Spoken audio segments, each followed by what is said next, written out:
How's it going, everybody? This is the Nitty Gritty. My name is Chad. With me is Leonard. This is a show about wrestling. And this week we are going to be doing one of our super reviews where we take a episode of a show, whether it be from WWE or a random territory, and we review it. And Leonard, why don't you tell everybody what episode we are choosing this week, since you are the one that chose it? Yes, this is the final Saturday night's main event of the original run of the program on NBC by the World Wrestling Federation. It's from November 14th of 1992, 2 weeks before Survivor Series. It's from the Holman Center on the campus of Indiana State University in Terre Haute, Indiana. The commentators are Vince McMahon and Bobby Heenan, and Gene Okerlund's in the back doing interviews. So I have to correct you on one thing. Yes. This was actually aired on Fox. This was Fox. I did not. I assumed that the entire original run was on NBC. I didn't think they had went to Fox until they had returned. I think it was around 06. So it's understandable that you thought that, and I'll explain why here. Yes, please do. So NBC had started to lose interest in wrestling after they acquired the rights to all the NBA games at this time. Not to mention the fact that after the twin referee thing between Hulk and Andre went down, ratings slowly started to decline. Even though the rating for this was 10.6 million viewers and a 6.1 rating, which, companies would probably, give any part of their body to acquire right now. But the ratings were declining and NBC was starting to not care. So the final NBC airing of Saturday Night's Main Event was April 27th, 1991. Fox picked up the show in 92, but it only had 2 episodes. So that's why you probably didn't know. Yeah. Because there was only 2 episodes that aired on Fox. And the reason I was curious about the history of this is because when I watched this, the first thing that I noticed right off the bat was that the logo was different. And I was like, why is the logo different? The main event is featured much more prominently than the whole, it's not the classic logo we remember. It's just a little bit different. So if people want to go to the Peacock Network and rewatch it, you can see what I mean. And that's because this particular logo was only there for the Fox era version of the show. So, and as you mentioned, this is only one of 2 episodes where Heenan teamed with McMahon on commentary. And it's because, obviously, since they didn't do it that much, it's not a combo that people talk about a lot. And when I started the episode, I was like, I wonder how this is going to go, because, McMahon was used to working with Jesse and other people, but they seem to work really well together, I thought. Heenan did his usual stick, and I think McMahon played up the gorilla role where he was kind of telling him to stop saying certain things. And, I thought they played out off of each other well. What do you think? Yeah, I think they're fine. And this is, again, I didn't know about the Fox thing. I just didn't even think about it. But one reason why I wanted to talk about this episode when I kind of ran across it, there's a lot of unique things that I think are on this episode that you didn't normally see in the WWF around this time period. McMahon and Heenan being on commentary together being one of them.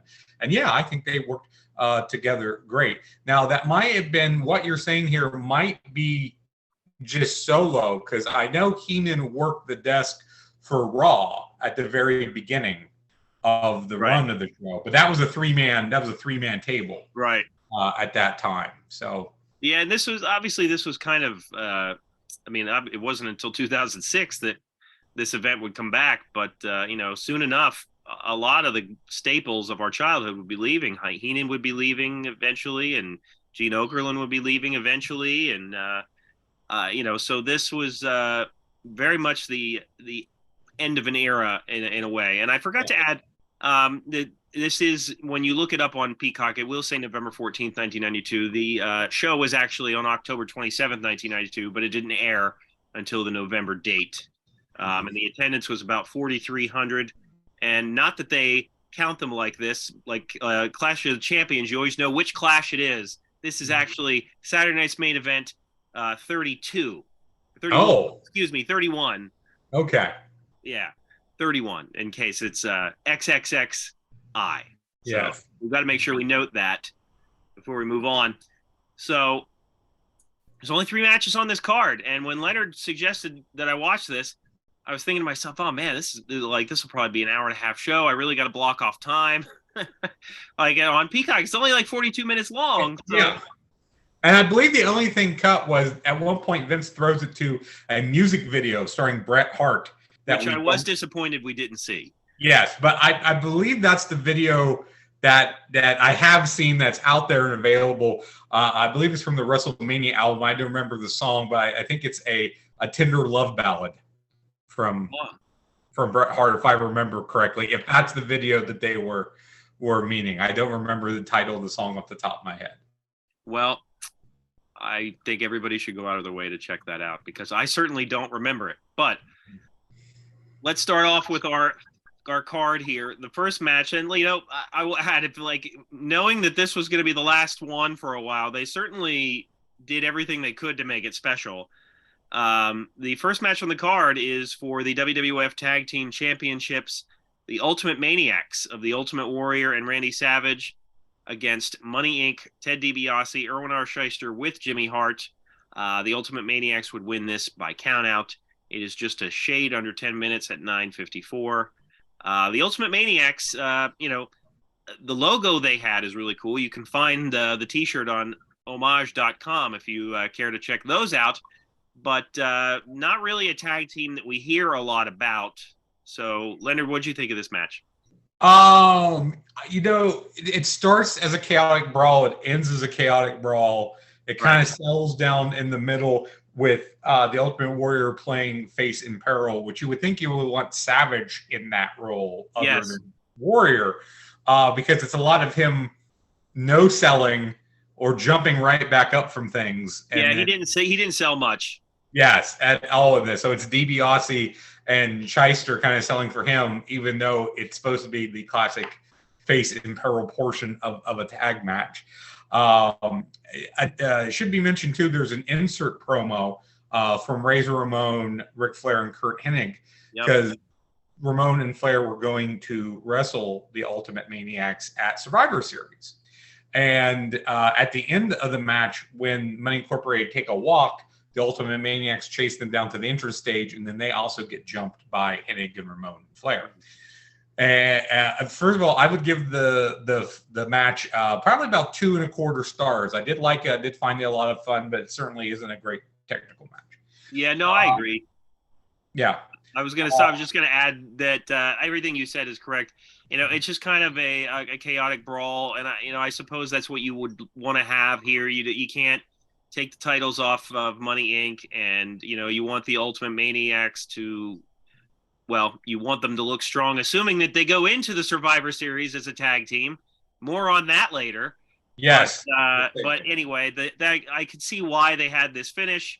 I would think 2.25 stars. Whatever you said there is probably correct. But did you have any final thoughts on that match? No, we'll talk a little bit more about Survivor Series later on, so we'll save all that. I did quickly look up. I believe the music video in question from Bret Hart is called "You Start the Fire." All right. So look up "You Start the Fire." Maybe we'll do like music video reviews at some point. I would love to do that, and maybe it was the Ultimate Warrior who started the fire with his rare singlet gear on. Yes. We didn't talk about that. I don't know. It's just the Ultimate Warrior in a singlet. It just looks odd. I don't know. Being that even at this point he was still very muscular. Yeah. It doesn't fit him well. Although I do know he did wear it from time to time. But again, a lot of rare, odd stuff in this match. Yeah, I loved Savage's gear, though. The logo of the team you can see on his gear. Oh, you know what? I did want to ask you one thing. What would you have thought? Let's say they knew – we're going to get into it, but, Warrior – I think most people probably know the Warrior did not show up for the Survivor Series match. I'm sorry. Spoiler alert, Leonard. What? Spoiler alert. Spoiler alert from 30 some years ago. What would you have thought about? They knew Warrior was going to be there. What would you have thought about a title change here? The Ultimate Maniacs get the belts and go into Survivor Series with the title belts and defend those against Ramon and Flair. What would you have thought of that idea? I mean, well, at the time, it would have, if as a kid, probably would have been cool to see that. Thinking of it now, putting a title on the Warrior at this stage in any way, shape, or form, any title is a risk because you just didn't know what was going to happen with him from one day to the next. Like, he was just a complete wild card. And yeah, I mean, imagine if they had changed the titles here and then he just didn't show up. That would have been even worse. You know? Yeah. But I didn't do vacate the titles, or does Hennig get the belt and then it's right. Hennig? It's a. Were they the perfect Maniacs? I don't remember if they gave them a name. Were they the perfect Maniacs? I don't think they gave them a name. I would have said, I don't know, maybe, perfect Maniacs, Maniac Perfection, Macho Perfection, Macho Perfection, Macho Perfect. Just doesn't even make any sense, but I like it anyway. Yeah. All right. Well, our second match is the British Bulldog. Got one for it. Perfectly Savage. That's it. That's Perfectly it. That's Savage. the winner. That's the winner right there. There you go. We got to make that shirt up. Yes. Okay. Anyway, yes, the next match. The British Bulldog defends his WWF Intercontinental Championship against the Heartbreak Kid, Shawn Michaels. The match is 10 minutes and 28 seconds, and Shawn Michaels wins here. And I certainly had not seen this match before. Was not prepared for Michaels winning it, even though I knew what happened at Survivor Series. I knew what that match was in the back of my head, but I still wasn't ready for this title change. But this was obviously a very good match. Shawn Michaels was, still, I think, winning the confidence of Vince McMahon at this point. He wasn't quite looked at as the guy yet, but he was clearly extremely talented in the ring. Was so smooth about selling and bouncing around for the British Bulldog. And these guys worked really well together and would continue to work well together even up until the DX era, with the one night only card, where Shawn Michaels won the European Championship. So I really like this. I would probably go, like 3 3/4, maybe even 4. I could be convinced. So I went 3. I would go 3 3/4 stars on this one too. I think this is a nice all around match. There's some wrestling, there's some brawling, there's some fast paced, high flying stuff. Shawn does a great job selling, getting Bulldog over. My favorite spot in the match is where Michaels has a short arm scissors on Davey Boy, and he deadlifts him straight up and into an electric chair drop. That is an awesome looking spot.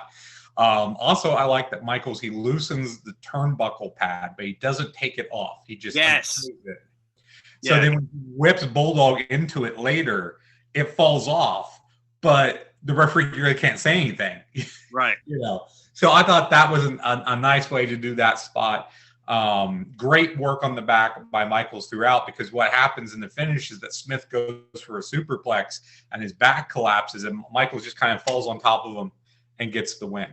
My guess here is, and I didn't look this up or listen to any podcast that might talk about it, but this makes the Survivor Series match champion versus champion. Both belts are not on the line, just the world title, but it's champion versus champion. And my thought is that maybe they wanted that match to have some extra juice to it. By making it champion versus champion, because they really did, I know, kind of push that after that Michaels won through the rest of the show, and then I know that they really pushed that at Survivor Series. That's going to be champion versus champion. Yeah, it always got on my nerves when they pushed the champion versus champion, moniker, and it wasn't actually title for title. Yeah, just like a place card hold, it is a champion versus another champion. Yeah. So this was certainly a good middle match here, and I should add that Sherry, they mentioned, was not around due to an incident with Marty Jannetty. So Yes, that she was supposedly injured something with Marty, which I don't remember. I have to go back and check out what that was. Right. The main event here is for the WWF Championship, Bret Hart against Papa Shango, and it comes in at 13 minutes and 26 seconds. And, Bret Hart obviously wins here. And I would say this is probably the highlight of the Papa Shango run, unless you count his run in at WrestleMania 8. Yes. But I would think this main event on the last Saturday night's main event of this era is certainly the highlight of the Papa Shango character, if not the entire career of the guy. But this was, Bret Hart made Papa Shango look about as good as you could. Mm-hmm. In this case, the match wasn't great, but it was Bret Hart doing what Bret Hart does. And that's really making this guy look strong. They clearly wanted Papa Shango to be the Undertaker type character. Like, they kept flashing to kids in the audience and like their reactions. And that's certainly something that they started doing when the Undertaker debuted. So they clearly wanted everybody to like be scared of Papa Shango. And I just don't think anybody was. I don't remember ever hearing about people saying that he was creepy or scary looking. It was just a guy in voodoo garb. But yeah, so I'd probably go maybe 3 stars here, 3.25 maybe. The match was decent for what it was, but the highlight was the middle of this event. So this was just kind of capping off that Bret Hart is the champion.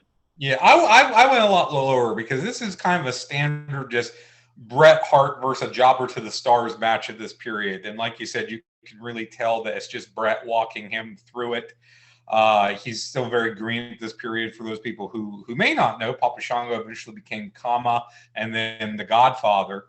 And Vince McMahon mentions on commentary that this is Bret Hart's first televised title match as champion. So he had won the belt from Ric Flair shortly before this. So that's something very auspicious to see here with this. I gave it just 2 stars because I just think it's a very standard kind of main event of superstars match you might have seen during this period.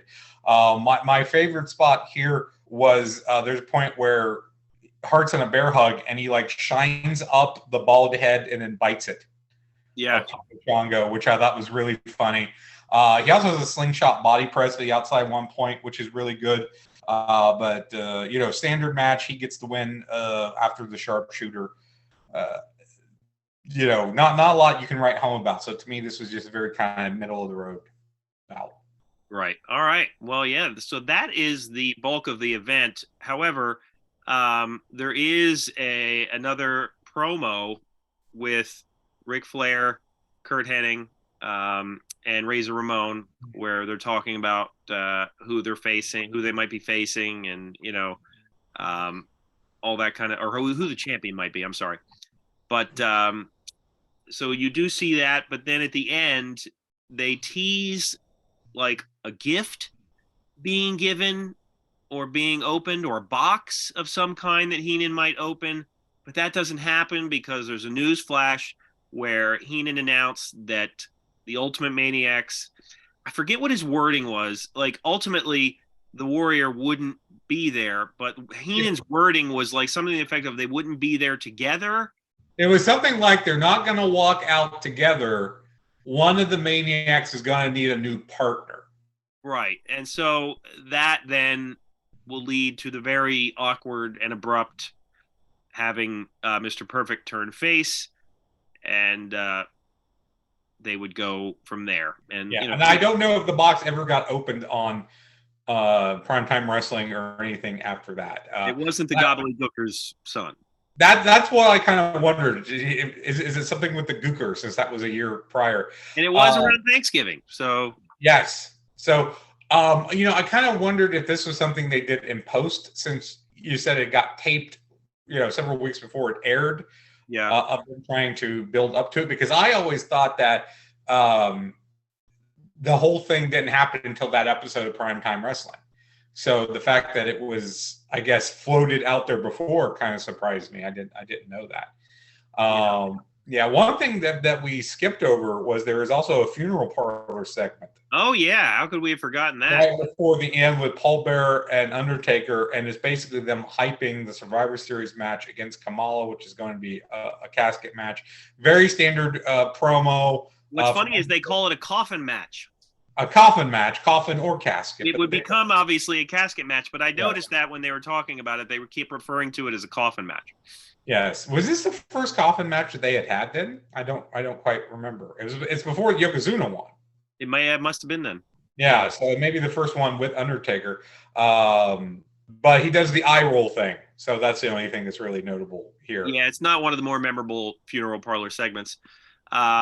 So as we mentioned, the Ultimate Warrior wouldn't be that Survivor Series. That was the initial plan.